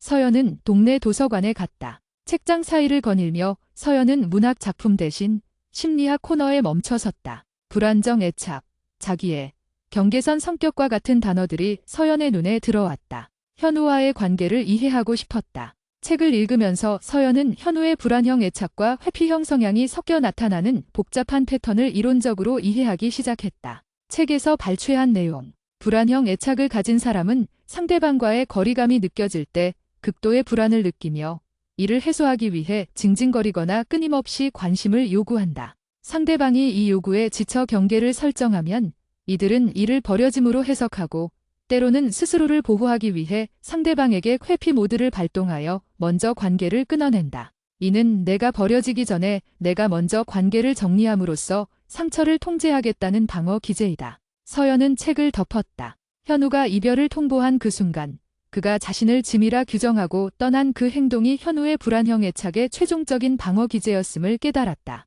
서연은 현우를 이해했지만 그 이해가 현우를 용서하거나 다시 받아들이는 것을 의미하지는 않았다. 오히려 현우의 행동이 감정적인 미성숙의 발로였다는 것을 객관적으로 알게 되자 서연은 자신이 느꼈던 배신감의 무게를 조금이나마 덜어낼 수 있었다. 현우의 이별 통보는 서연의 부족함 때문이 아니었다. 현우 자신의 내면의 문제였던 것이다. 시간이 흘러 서연의 20살 생일이 되었다. 현우와의 이별 후 딱 2주가 지난 시점이었다. 20살이 되는 날 서연은 현우에게서 어떤 연락도 오지 않기를 바랐다. 만약 현우가 생일 축하 메시지라도 보낸다면 서연은 그 메시지 하나 때문에 다시 흔들릴 것 같았다. 아니나 다를까 현우에게서는 어떤 메시지도 어떤 전화도 오지 않았다. 현우는 정말로 서연의 삶에서 완전히 사라졌다. 서연은 텅 빈 휴대폰 화면을 보며 묘한 안도감과 동시에 깊은 허탈감을 느꼈다. 혜진, 서연아, 생일 축하해. 드디어 20살이다. 너 오늘 기필코 나랑 술 마셔야 해. 성인 된 기념으로 딱 한 잔. 혜진은 서연의 집 앞으로 케이크를 들고 찾아왔다. 혜진과 서연, 그리고 또 다른 친구 미나와 셋이서 작은 파티를 열었다. 미나, 자, 서연아, 내 20살을 축하해. 그리고 내가 그동안 얼마나 힘들었는지 알아. 이제는 정말 내 행복만 생각해. 서연, 고마워, 얘들아. 서연은 케이크에 촛불을 불어 껐다. 20살이 되었다는 사실은 설렘보다 무거운 숙제처럼 다가왔다. 혜진은 서연의 손에 예쁜 목걸이를 선물했다. 작고 반짝이는 별 모양 펜던트였다. 혜진, 이거 내가 너한테 주는 선물이야. 내가 가장 힘들 때 내 스스로를 버리지 않았잖아. 내가 너 자신을 사랑하길 바라는 마음으로 골랐어. 혜진의 진심 어린 말에 서연은 울컥했다. 현우에게 주려다 주지 못했던 펜던트 목걸이가 떠올랐다. 현우의 생일날, 그 목걸이를 건네지 못하고 돌아섰던 날, 서연은 현우에게 주려던 목걸이보다 혜진이 자신에게 준 목걸이가 훨씬 더 의미 있다는 것을 깨달았다. 현우에게 줄 목걸이는 현우의 불안을 잠재우기 위한 비로의 도구였지만 혜진의 목걸이는 서연의 자존감을 위한 축하였다. 친구들은 서연을 데리고 동네의 작은 맥주집으로 향했다. 서연은 맥주를 한 모금 마셨다. 차가운 알코올이 목을 타고 내려가자 긴장했던 몸이 이완되는 듯 했다. 미나, 서연아, 너 이제 대학 가면 남자들 줄 설걸. 너 진짜 예뻐. 넌 내가 내 외모에 대해 너무 엄격해서 그렇지. 서연은 씁쓸하게 웃었다. 외모 콤플렉스는 시기장애와 뗄 수 없는 문제였다. 현우는 서연에게 너는 마른 게 예쁘다고 했고 서연은 현우의 그 말 때문에 더욱 음식을 거부했다. 서연, 무슨 소리야. 나 요즘 살쪄서 옷도 안 맞는데. 혜진, 야, 너 지금 적정 체중이야. 아니, 오히려 더 말랐어. 그만해. 걔가 너한테 했던 말들 때문에 너 또 자기 혐오하는 거지? 잊어버려. 넌 내 모습 그대로 멋있어. 혜진은 서연이 현우에게서 받은 가스라이팅, 예슬라이팅에 대해 정확히 알고 있었다. 현우는 서연의 외모 불안을 자극하고 서연이 스스로를 통제하도록 유도했다. 그것이 현우가 서연을 자신에게 묶어두는 방식 중 하나였다. 술기운이 조금씩 오르자 서연은 용기를 냈다. 서연, 나 솔직히 현우가 보고 싶을 때가 있어? 미나와 혜진은 서로 얼굴을 쳐다봤다. 혜진은 조심스럽게 입을 열었다. 혜진, 보고 싶다는 게 걔가 그립다는 거야? 아니면 그 관계가 그립다는 거야? 서연, 모르겠어. 그냥 내가 걔한테 얼마나 필요한 존재였는지, 내가 걔를 얼마나 사랑했는지, 그 모든 게 다 사라진 게 허전해. 걔가 나를 짐이라고 했지만 나한테는 걔가 내 존재 이유 중 하나였던 것 같아. 내가 없으면 걔가 무너질 거라고 생각했는데 나 없이도 잘 지내는 것 같아서. 서연은 목이 메었다. 가장 고통스러운 것은 자신이 없으면 세상이 무너질 것 같았던 현우가 서연 없이도 멀쩡하게 잘 지내고 있다는 사실이었다. 현우의 인스타그램 스토리에는 친구들과 농구하는 영상이 올라왔고 현우는 웃고 있었다. 미나, 서연아. 걔는 내가 없어서 잘 지내는 것처럼 보이는 게 아니라 내가 없어졌으니 다시 불안을 숨길 수 있게 된 거야. 넌 걔의 감정 쓰레기통이 되어주는 걸 거부했잖아. 걔가 자기 불안을 너한테 쏟아낼 사람이 없어졌으니 다시 회피 모드로 돌아가서 괜찮은 척하는 것뿐이야. 넌 걔를 감당할 수 없어서 떠난 게 아니야. 넌 너무 지쳐서 쓰러진 거야. 혜진은 서연의 맥주잔을 채워주며 말했다. 혜진, 사랑이 아니었어. 그건 내가 내 착한 마음을 이용해서 걔의 감정 노동을 해준 거야. 이제 그걸 멈춘 것뿐이야. 내 20살의 첫 숙제는 그 역할을 완전히 벗어던지는 거야. 현우가 아닌 서연 너 자신을 위해. 친구들의 진심 어린 위로에 서연은 결국 눈물을 펑펑 쏟았다. 서연은 자신이 현우와의 관계를 통해 얻었던 가치 있는 존재라는 착각에서 벗어나야 한다는 것을 깨달았다. 서연의 가치는 현우의 불안 해소 여부에 달려있는 것이 아니었다. 술자리에서 돌아온 다음 날 서연은 결심했다. 더 이상 현우의 흔적을 쫓지 않기로. 서연은 아침 일찍 일어나 샤워를 하고 굳게 닫혀있던 방 창문을 활짝 열었다. 겨울의 찬 공기가 방 안으로 들어왔다. 서연은 책상에 앉아 현우에게 주지 못했던 생일 선물, 작은 펜던트 목걸이를 꺼냈다. 서연은 한참을 바라보다가 목걸이를 쓰레기통에 버리려다 멈췄다. 아니, 버리지 않을 거야. 이건 내가 현우를 진심으로 사랑했고 그 관계를 위해 최선을 다했다는 증거야. 서연은 목걸이를 다시 꺼내 상자에 넣고 깊숙한 서랍에 넣어두었다. 이 목걸이는 이제 현우에 대한 미련이 아니라 상처 입은 관계를 겪어낸 서연의 기념물로 남겨두기로 했다. 서연은 현우를 완전히 잊을 수는 없겠지만 적어도 그 경험을 통해 성장해야 한다는 것을 알았다. 며칠 뒤 서연은 대학 합격 소식을 들었다. 서울의 중위권 대학이었다. 수능을 망쳤다고 생각했지만 현역 수험생으로서 나름대로 괜찮은 결과였다. 서연은 현우와의 문제 때문에 공부에 집중하지 못한 것에 대해 스스로를 탓할 필요가 없었다. 현우가 짐이 되어버린 순간에도 서연은 무너지지 않기 위해 필사적으로 노력했던 것이다. 혜진, 와, 서연아, 축하해. 완전 잘 됐어. 이제 너 서울 가서 새 출발이다. 혜진은 서연을 끌어안고 기뻐했다. 서연은 처음으로 진심으로 웃었다. 서연, 그래. 이제 진짜 새 출발해야지. 나 서울 가서 정신과 치료도 더 적극적으로 받아보려고. 그리고 식이장애도 꼭 고칠 거야. 더 이상 무너지지 않을래? 서연은 스스로에게 다짐했다. 현우에게 버림받은 텅 빈 20살의 시작이었지만 서연은 그 텅 빈 공간을 자신을 채우는 것으로 채워나가기로 결심했다. 현우의 그림자 없이 오직 서연 자신의 힘으로. 서연은 엄마에게 대학 합격 소식을 알렸다. 엄마는 기쁨의 눈물을 흘렸다. 엄마, 장하. 우리 딸, 내가 얼마나 힘들었을까? 엄마는 이제 아무것도 안 바란다. 가서 내 몸 건강하게, 내 마음 편안하게 살아. 현우 그 애는 이제 있고. 엄마의 진심 어린 응원과 대학 합격이라는 새로운 목표는 서연에게 새로운 동력이 되었다. 현우와의 관계가 끝났다는 사실이 더 이상 세상의 끝이 아니라 새로운 시작의 발판이 될 수 있음을 서연은 조금씩 깨닫기 시작했다. 새 학기가 시작되기까지 남은 2달 동안 서연은 자신과의 관계를 회복하는 데 전념했다. 그녀는 김은하 선생님과의 약속대로 대학 근처에 새로운 정신과를 예약했고 꾸준히 약을 복용하며 우울증과 불안 증세를 관리했다. 식이장애 치료는 가장 힘든 부분이었다. 서연은 음식을 먹는 것에 대한 죄책감을 떨쳐내기 어려웠다. 하지만 혜진과 엄마의 도움, 그리고 상담을 통해 서연은 자신이 왜 음식을 통제하려 했는지 근원적인 이유를 파헤치기 시작했다.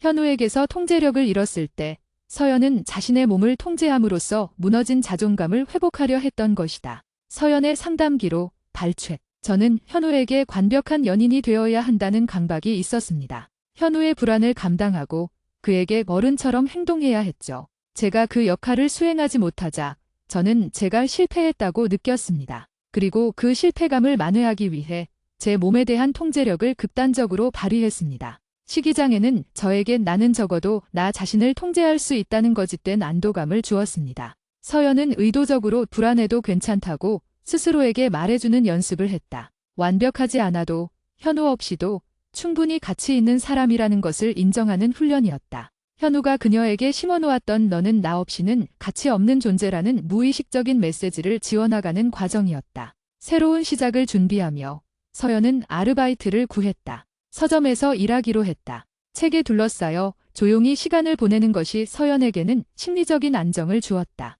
서점에서 일하며 서연은 다양한 사람들을 만났고 새로운 관계 속에서 자신이 현우의 여자친구가 아닌 서점 아르바이트생 서연으로 인정받고 있다는 사실을 깨달았다. 그러던 어느 날 서점에서 책을 정리하던 서연의 눈에 익숙한 제목이 들어왔다. 현우가 좋아했던 아주 어둡고 염세적인 주제의 소설이었다. 서연은 잠시 멈칫했다.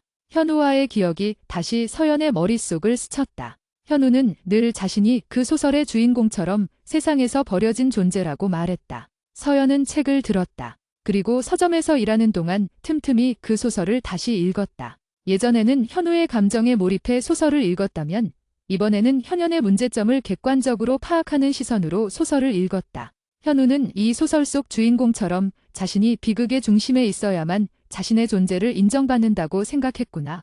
서연은 책을 덮었다. 현우는 자신을 끊임없이 불쌍한 존재로 포장함으로써 서연의 끊임없는 관심을 끌어내려 했던 것이다. 서연은 이 소설을 통해 현우가 앓고 있던 피해의식과 과도한 자기 연민을 이해했다. 이젠 현우에게 감정적인 책임을 느끼지 않았다. 그저 안타까울 뿐이었다. 봄이 오고 서연은 마침내 서울로 떠났다. 새로운 대학, 새로운 환경. 서연은 혜진과 미나의 배웅을 받으며 기차에 올랐다. 기차가 출발하고 서연은 창밖으로 빠르게 지나가는 풍경을 바라보았다. 현우와의 모든 추억이 깃든 고향이 멀어지고 있었다. 서연은 현우와의 이별로 인해 텅 비었던 자신의 20살이 이제는 새로운 희망과 노력으로 채워지고 있음을 느꼈다. 새로운 학교 기숙사에 도착한 서연은 짐을 풀고 가장 먼저 책상 위에 자신의 다이어리를 펼쳤다. 서연의 다이어리 20살 첫날 기록 20xx년 3월 2일 20살의 시작. 현우와의 관계는 70일로 끝났다. 그리고 나는 그 70일 때문에 무너졌다. 하지만 그 70일이 나에게 나를 돌보는 것이 가장 중요하다는 가장 쓰라리고 가장 중요한 교훈을 주었다. 나는 이제 현우의 여자친구 서연이 아니라 나 자신 서연이다. 현우에게 버려진 것이 아니다. 나는 나를 구하기 위해 그 관계에서 걸어 나온 것이다. 비록 현우가 먼저 끊었지만 오늘의 목표 1. 삼시세끼 건강하게 먹기. 토하지 않기. 2. 새로운 룸메이트에게 솔직하고 건강하게 다가가기. 3. 현우의 이름, 현우의 불안, 현우의 짐을 완전히 내려놓기. 나는 나부터 사랑할 것이다. 서연은 다이어리를 덮고 거울을 보며 활짝 웃었다. 그 웃음은 아직 불안함이 남아 있었지만 이전처럼 억지로 지어낸 버른스러운 웃음이 아니었다. 20살의 서연은 이제야 비로소 자신을 위한 진정한 성장을 시작하고 있었다. 대학에서의 새로운 생활은 현우의 그림자에서 완전히 벗어나기 위한 서연의 두 번째 싸움터가 될 터였다. 이전 응답에서 제가 사용자님의 요청을 제대로 반영하지 못하고 파트 3의 서술을 또다시 내부적으로 번호 1, 2로 나누어 작성한 점 정말 죄송합니다. 사용자님의 요청을 명확하게 이해했습니다. 앞으로는 장, 파워트를 나눌 때 외에는 서술 내부의 챕터나 단락을 구분하는 번호 1, 2, 3 등을 사용하지 않겠습니다. 현재 작성 중인 파트 3의 마지막 부분부터 다시 이어서 작성하되 번호 사용 없이 서술을 매끄럽게 연결하겠습니다. 다시 한번 혼란을 드려 죄송합니다. 파트 3이어서 작성 대시 번호 구분 없이 매끄러운 서술. 민혁 씨 말이 맞았다. 서연은 잠시 고민하다 고개를 끄덕였다. 알겠어요. 제가 글쓰기를 맡아볼게요. 대신 초안이 나오면 민혁 씨가 좀 봐주셔야 해요. 민혁은 활짝 웃으며 엄지손가락을 치켜 세웠다. 물론이죠. 제가 서연 씨의 든든한 조력자가 되어 드릴게요. 그와의 대화는 편안하고 현우와의 관계에서 느꼈던 감정적인 늪이 전혀 없었다.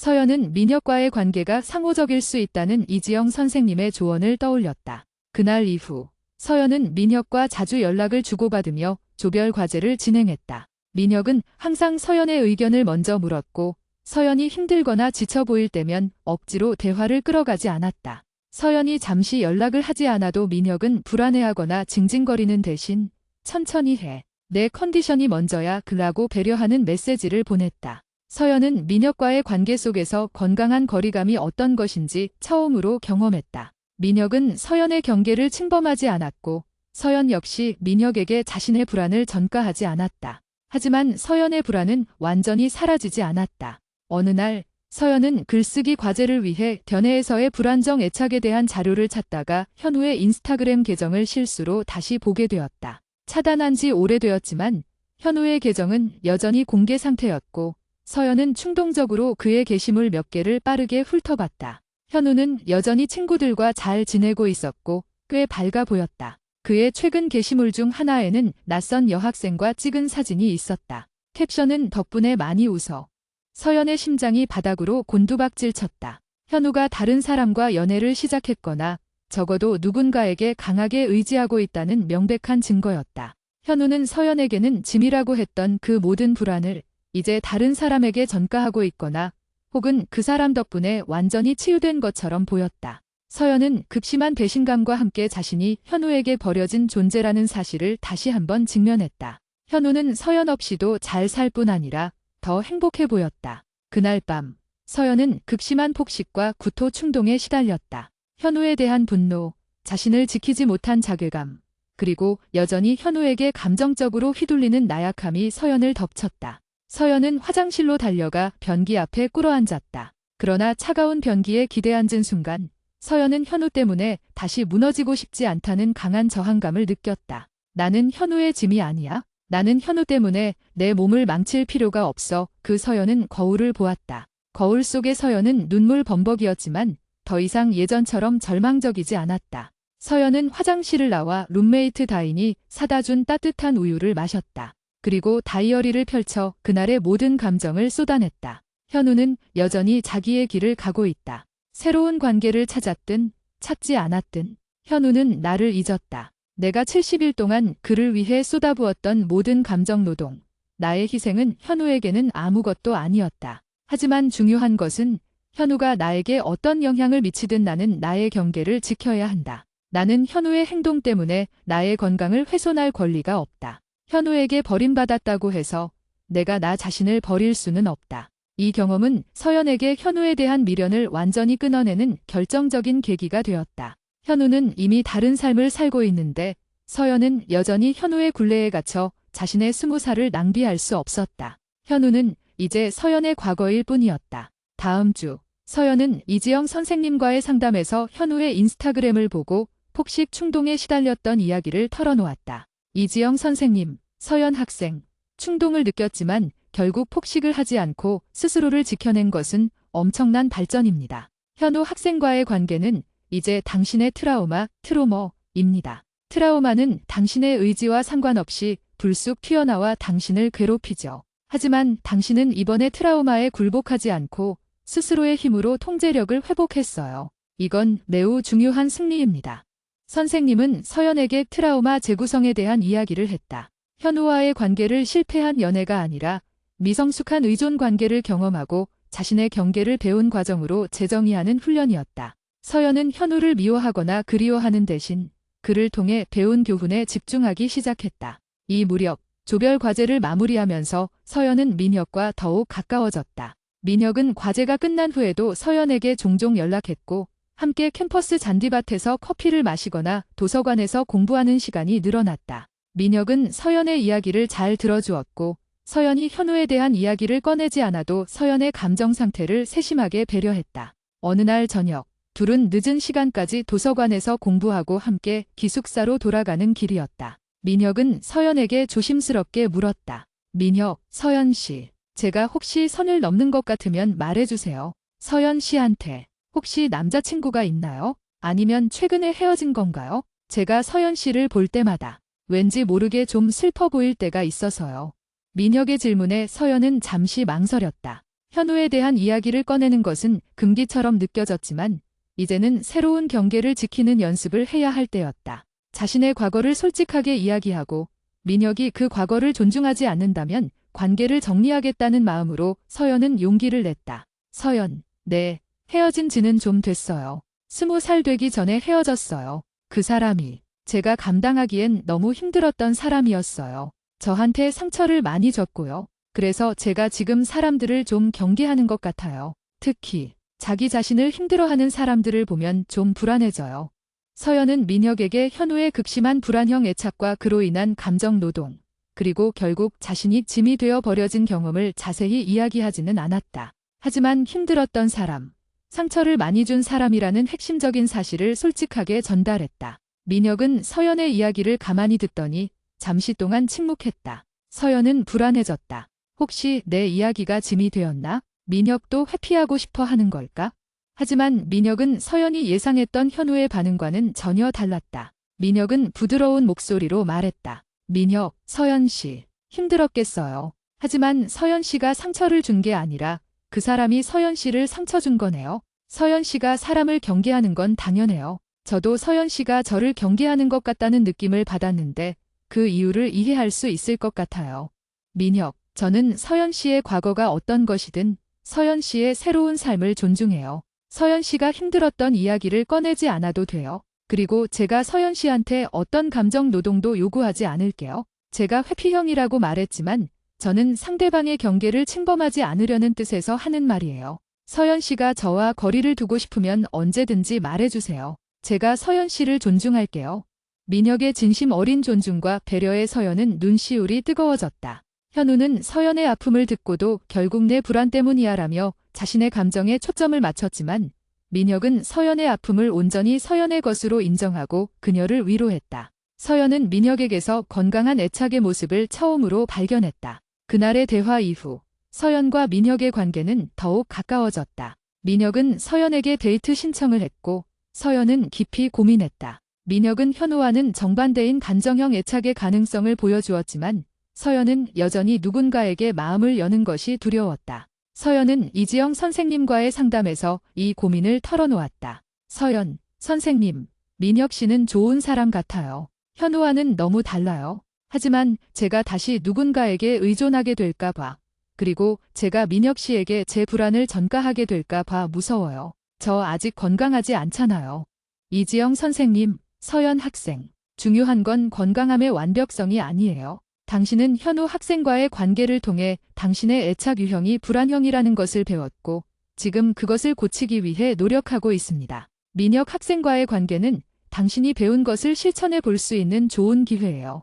이지영 선생님, 민혁 학생과의 관계에서 당신의 경계를 지키는 연습을 하세요. 데이트 중에도 당신이 힘들거나 불편하면 잠깐 쉬고 싶다고 말하세요. 민혁 학생에게 당신의 식이장애나 우울증을 숨길 필요도 없어요. 솔직하게 당신의 상태를 이야기하고 민혁 학생이 그것을 어떻게 받아들이는지 관찰하세요. 건강한 관계는 당신의 약점을 인정하고 함께 지지해주는 관계입니다. 만약 민혁 학생이 당신을 존중하지 않는다면 그때는 당신이 그 관계를 끝내면 됩니다. 현우 학생과의 관계와 달리 이번에는 당신이 통제권을 가지고 시작할 수 있어요. 서연은 선생님의 조언대로 민혁과의 데이트를 수락했다. 첫 데이트 날 서연은 민혁에게 솔직하게 자신의 상황을 이야기하기로 결심했다. 민혁과의 첫 데이트는 평범했지만 따뜻했다. 둘은 조용한 갤러리를 관람하고 학교 근처의 작은 레스토랑에서 저녁 식사를 했다. 서연은 저녁 식사 시간에 음식을 눈치 보지 않고 먹으려 애썼고 민혁은 서연의 식사 속도에 맞춰 천천히 음식을 먹으며 서연에게 편안함을 주었다. 식사를 마치고 민혁은 서연을 기숙사 앞까지 바래다 주었다. 기숙사 앞에서 서연은 용기를 냈다. 서연, 민혁 씨, 오늘 즐거웠어요. 근데 제가 민혁 씨한테 꼭 해야 할 말이 있어요. 민혁, 네, 서연 씨, 무슨 말이든 편하게 하세요. 서연, 저는 아직 완전히 건강하지 않아요. 우울증 치료를 받고 있고 식이장애도 겪고 있어요. 그리고 제가 누군가에게 쉽게 의지하거나 불안해지면 징징거리는 경향이 있어요. 그래서 혹시 민혁 씨가 저와 관계를 이어가는 것이 부담스러울 수도 있을 것 같아서요. 서연은 자신의 가장 어둡고 취약한 부분을 민혁에게 드러냈다.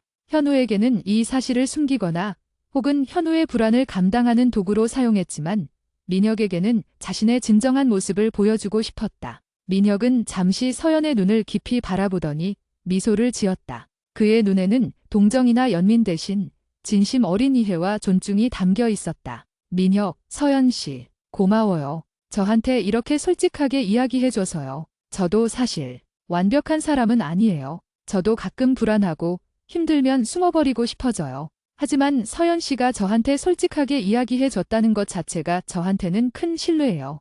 민혁, 제가 서연 씨의 치료사가 되거나 서연 씨의 짐을 짊어지지는 않을게요. 하지만 서연 씨가 혼자서 이겨내려고 노력하는 모습을 옆에서 응원하고 서연 씨가 넘어질 때 손 내밀어주는 친구가 될 수는 있어요. 서연 씨가 무리하지 말라고 말하면 저는 뒤로 물러날게요. 서연 씨가 원하는 만큼만 저에게 기대도 괜찮아요.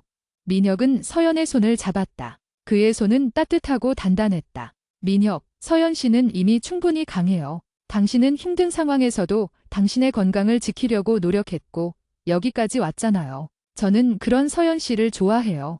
서연 씨의 그림자까지도 이해하고 싶어요. 괜찮다면 우리 천천히 서로를 알아가요. 민혁의 말은 서연의 내면에 깊이 파고들었다. 서연은 민혁에게서 자신이 현우에게서 결코 얻을 수 없었던 단정감과 존중을 느꼈다. 현우는 서연의 헌신을 요구했지만 민혁은 서연의 존재 자체를 존중했다. 서연은 눈물을 글썽이며 고개를 끄덕였다. 네, 민혁 씨, 고마워요. 우리 천천히 시작해요. 20살의 서연은 현우라는 늪에서 벗어나 민혁이라는 새로운 경계 안에서 자신을 사랑하는 방법을 배우기 시작했다. 현우와의 관계는 그녀의 삶에 깊은 상처를 남겼지만 그 상처는 이제 그녀가 더욱 건강하고 성숙한 관계를 맺을 수 있는 토대가 되어 주었다. 서연의 새로운 시작은 이제 막 피어나고 있었다. 파트 4. 안정 속의 성장. 서연과 민혁의 관계는 현우와의 관계와는 완전히 다른 궤적으로 흘러갔다. 그것은 뜨겁게 타오르는 불꽃이 아니라 서로에게 은은하게 빛을 비춰주는 등불과 같았다. 현우와의 70일이 서연의 모든 에너지를 집어삼키는 블랙홀이었다면 민혁과의 시간은 서연이 스스로의 중심을 잡도록 돕는 단단한 지지대였다. 민혁은 서연의 속도에 맞추어 관계를 발전시켰다. 그는 서연에게 사랑해라는 단어를 쉽게 쓰지 않았고 서연 역시 감정이 넘쳐 흐르는 표현을 자제했다. 대신 그들의 관계는 깊은 존중과 이해로 채워졌다. 민혁은 서연이 식이장애로 힘들어할 때 억지로 음식을 권하거나 잔소리하는 대신 그저 옆에 앉아 서연이 준비한 건강한 식단을 함께 먹어주었다. 서연이 오늘은 좀 불안해서 혼자 있고 싶어 라고 말하면 민혁은 즉시 연락을 멈추고 다음날 아침 밤새 잘 잤니? 내가 필요할 때 연락해 라는 짧은 안부 메시지를 남겼다. 민혁의 이러한 경계 존중은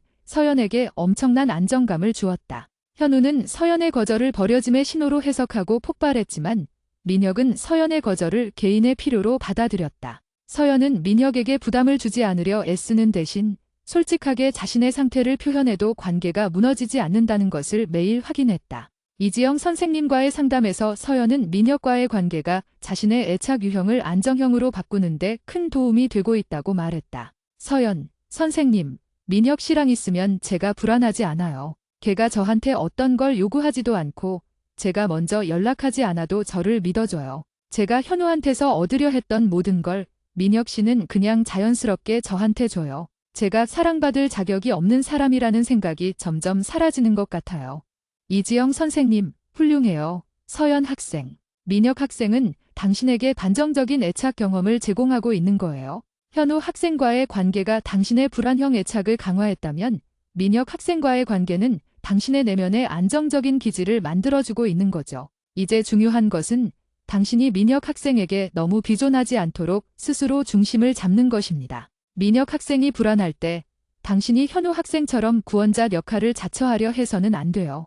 선생님의 조언은 서연에게 경고처럼 들렸다. 서연은 민혁이 회피형이라고 스스로 말했지만 민혁은 서연에게 자신의 불안을 드러낸 적이 없었다. 오히려 항상 단단하고 침착했다. 서연은 무의식적으로 완벽한 민혁에게 현우에게서 얻지 못한 위로와 안정감을 기대하고 있었다. 중간고사가 끝나고 서연은 민혁과 함께 대학 캠퍼스 근처의 작은 공원으로 산책을 나섰다. 늦은 봄, 싱그러운 푸른 잔디와 따뜻한 햇살이 그들의 사이를 감쌌다. 민혁, 서연 씨, 과제도 끝났고 시험도 끝났고 이제 우리 좀 쉬자.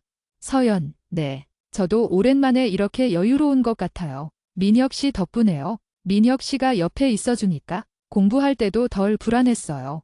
서연은 무심코 민혁에게 의존적인 말을 했다. 민혁은 잠시 침묵했다. 서연은 민혁의 얼굴을 올려다보았다. 민혁의 얼굴에 평소의 편안한 미소 대신 옅은 그늘이 드리워져 있었다. 서연, 민혁 씨, 무슨 일 있어요? 표정이 안 좋아요. 민혁은 잔디밭에 앉더니 깊은 한숨을 쉬었다. 서연은 민혁이 자신의 불안을 드러내는 것을 처음 보았다. 서연은 순간적으로 심장이 쿵쾅거리는 것을 느꼈다.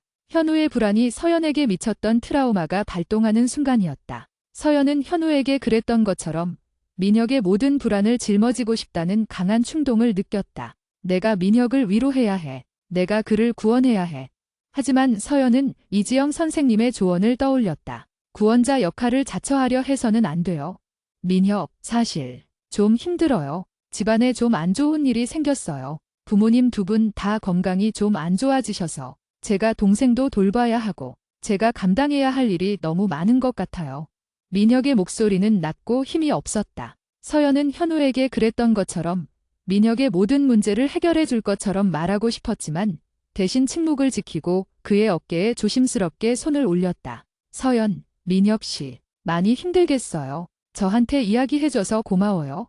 민혁, 서연 씨, 저는 사실 사람들이 제 힘든 모습을 보는 걸 싫어해요. 그래서 제가 회피형인 것 같아요. 저 때문에 상대방이 힘들어지는 걸 못 보겠어요. 제가 그 부담을 안겨주고 싶지 않아서. 그래서 서연 씨한테도 말할까 말까 많이 망설였어요. 민혁은 현우와 똑같이 상대에게 부담을 주기 싫다는 말을 했지만 그 뉘앙스는 완전히 달랐다. 현우는 이 말을 나를 불쌍히 여겨줘라는 감정적 협박으로 사용했다면 민혁은 정말로 서연을 배려하고 있었다. 그는 서연에게 나를 위로해줘.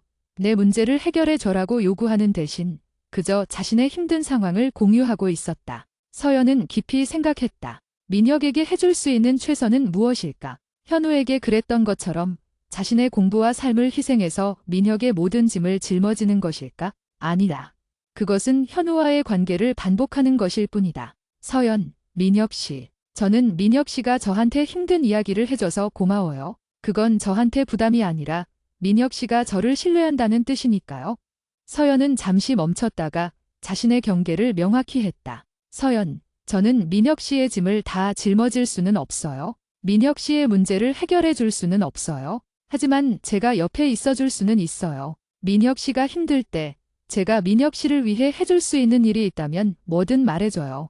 예를 들어 동생 공부를 잠깐 봐준다든지 아니면 그냥 밤에 술 한 잔 같이 해준다든지 민혁 씨가 혼자 있지 않아도 된다는 걸 알아줬으면 좋겠어요.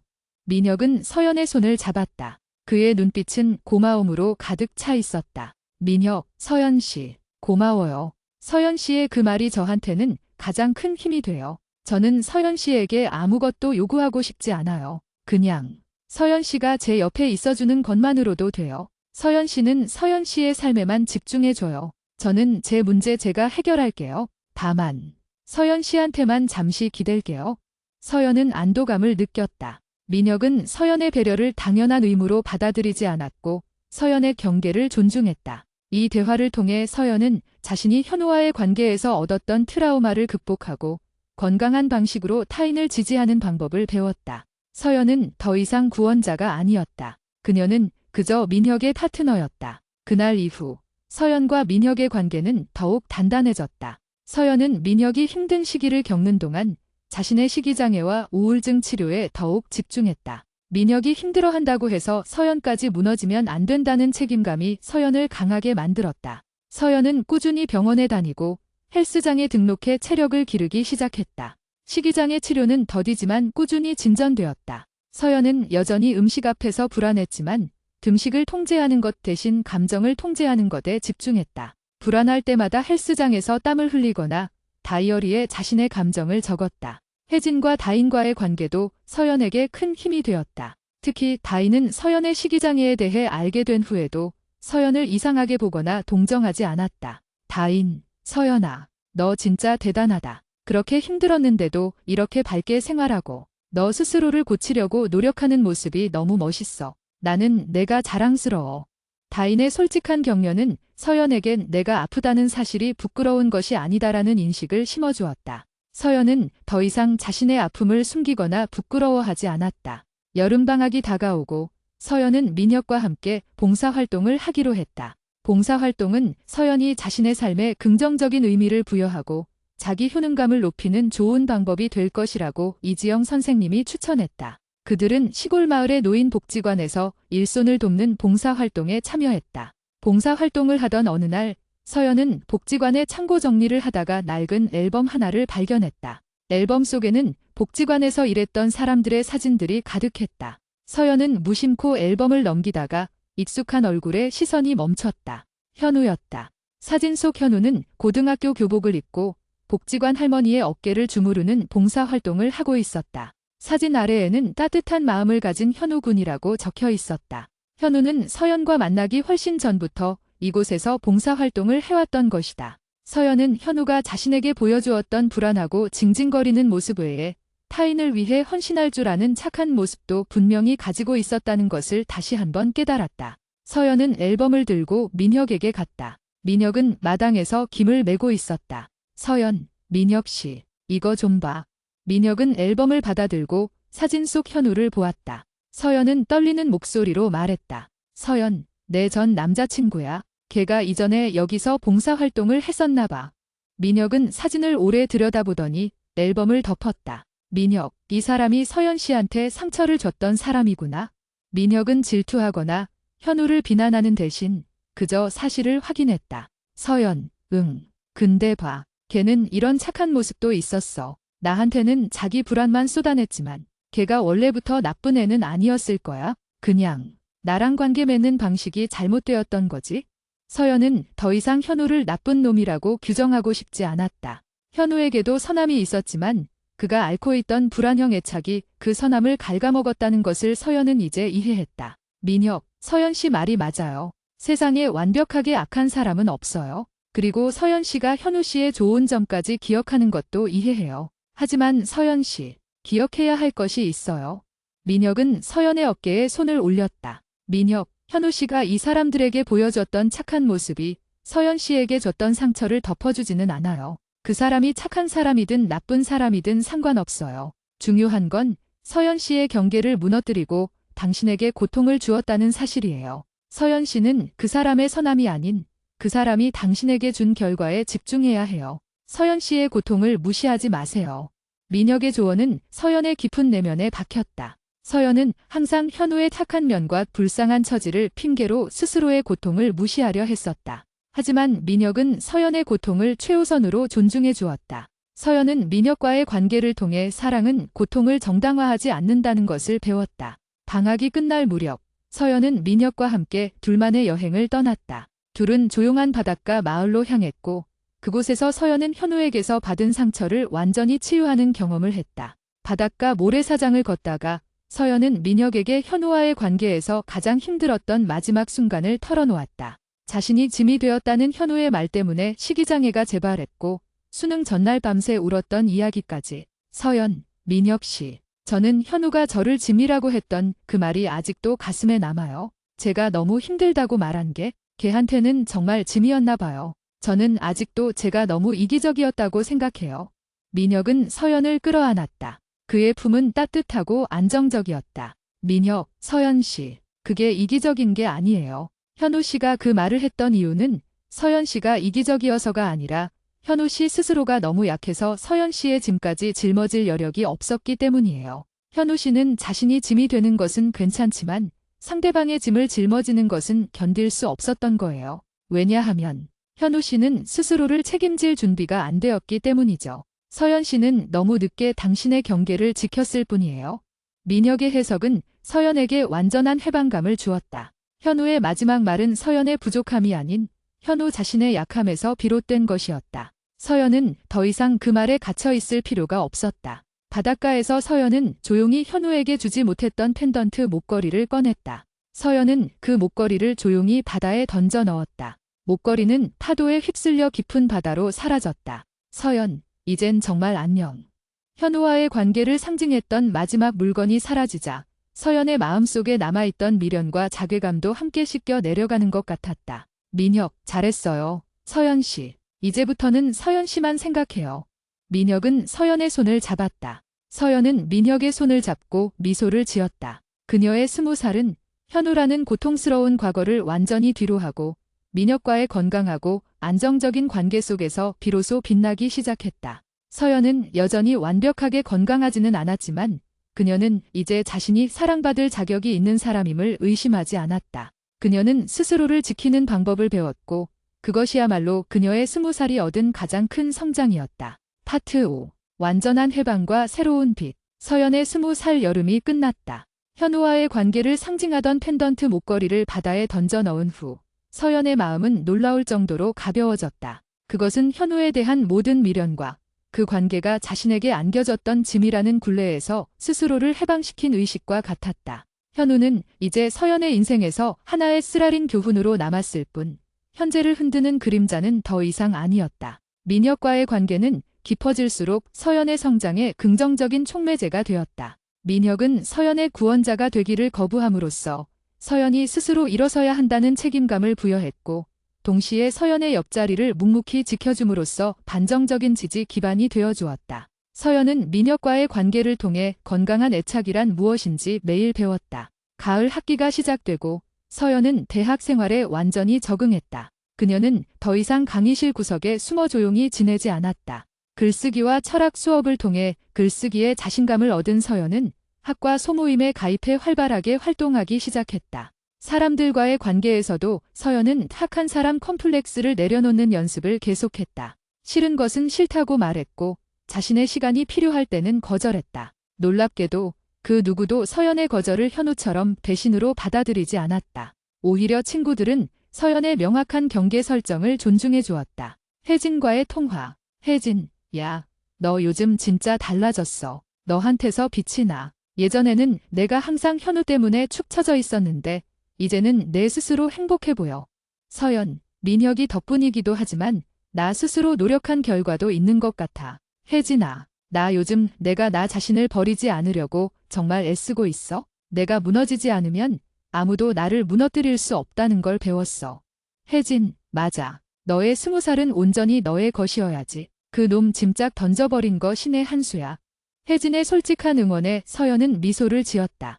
현우에 대한 부정적인 이야기가 나와도 서연은 더 이상 감정적으로 동요하지 않았다. 현우의 존재가 서연에게 미치는 영향력이 완전히 사라진 것이다. 서연은 식이장애와 우울증 치료에도 큰 진전을 보였다. 이지영 선생님과의 상담을 통해 서연은 식이장애의 근본적인 원인이 현우와의 관계에서 비롯된 통제력 상실만이 아니라 어린 시절부터 쌓여온 자존감 부족과 완벽주의 성향 때문이었다는 것을 깨달았다. 서연은 스스로의 불완전함을 받아들이는 법을 배우기 시작했다. 이지영 선생님, 서연 학생.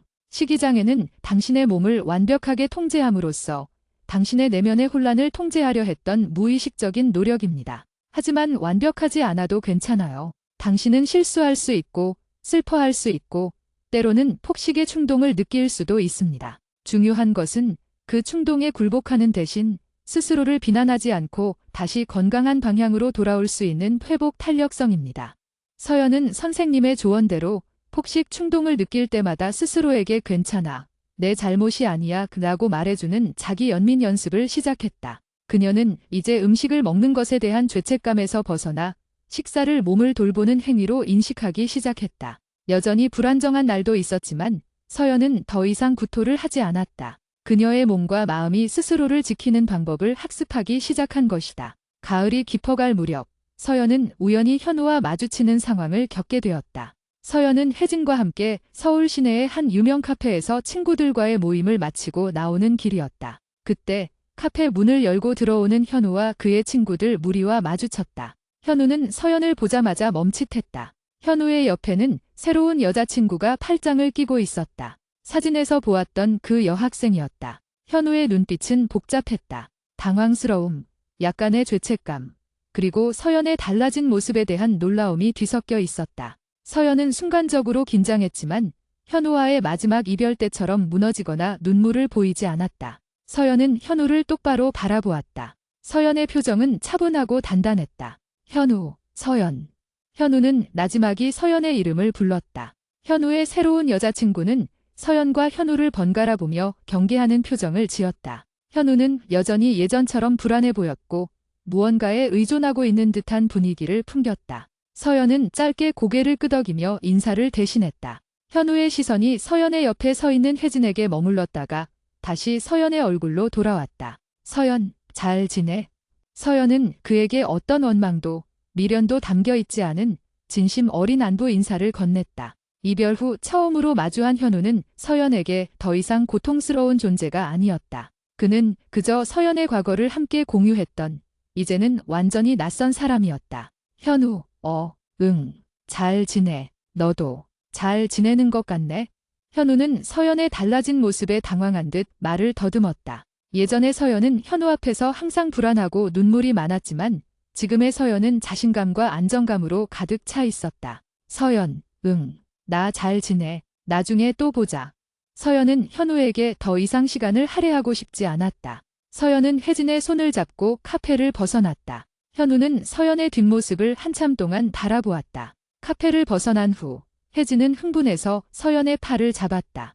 혜진, 야, 봤어. 걔 완전 당황했지? 근데 그 옆에 여자애. 딱 보니까 걔도 현우한테 완전히 감정적으로 묶여있더라. 내가 훨씬 빛나 보였어. 서연아, 내가 이겼어.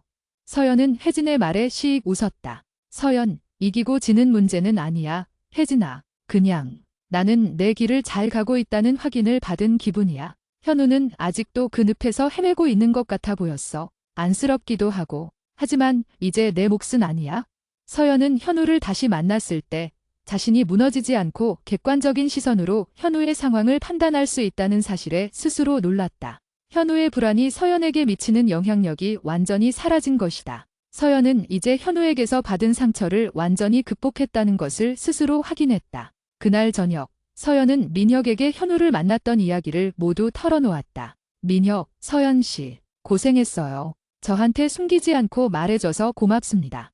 서연, 민혁 씨, 제가 현우를 다시 만났는데 아무렇지도 않았어요. 그 사람이 나한테 어떤 감정도 불러일으키지 못했어요. 오히려 그 사람을 보면서 제가 민혁 씨랑 얼마나 건강한 관계를 맺고 있는지 깨달았어요. 현우는 여전히 누군가에게 의존해야 하는 불안정한 사람이었고 저는 이제 더 이상 그런 관계를 원하지 않아요.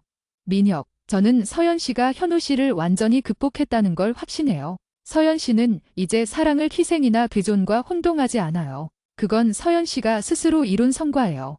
민혁은 서연의 손을 잡고 그녀의 성장을 칭찬했다. 서연은 민혁과의 관계가 단순한 연애가 아니라 자신을 재건하는 치유의 과정이었음을 깨달았다. 민혁은 서연에게 사랑받을 자격이 있다는 것을 끊임없이 증명해 주었다. 서연은 대학 1학년을 성공적으로 마무리했다. 학점은 높았고 친구 관계는 건강했으며 무엇보다 자신의 몸과 마음을 돌보는 데 집중할 수 있었다. 겨울방학이 시작될 무렵 서연은 이지영 선생님을 찾아가 마지막 상담을 받았다. 김은아 선생님, 이지영 선생님이 아닌 서연의 첫 주치의였던 김은아 선생님이 서울병원으로 잠시 와서 서연의 마지막 상담을 도와주었다. 서연아, 너를 처음 만났을 때가 엊그제 같은데 이제 완전히 다른 사람이 되었구나. 눈빛이 살아있어.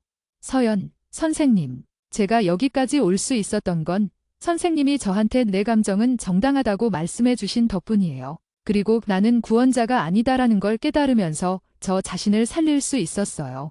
김은아 선생님, 현우 학생과의 관계는 당신에게 독이 되었지만 결국 그 독이 당신을 치료하는 백신이 된 셈이구나. 당신은 그 늪에서 빠져나오는 방법을 스스로 찾았어. 당신은 이제 자신의 애착 유형이 불안형이라는 것을 인정하지만 그 유형에 갇혀 살지 않아. 필요할 때는 민혁 학생에게 기대고 때로는 혼자서도 단단하게 버틸 수 있는 반정형으로 나아가고 있는 거야.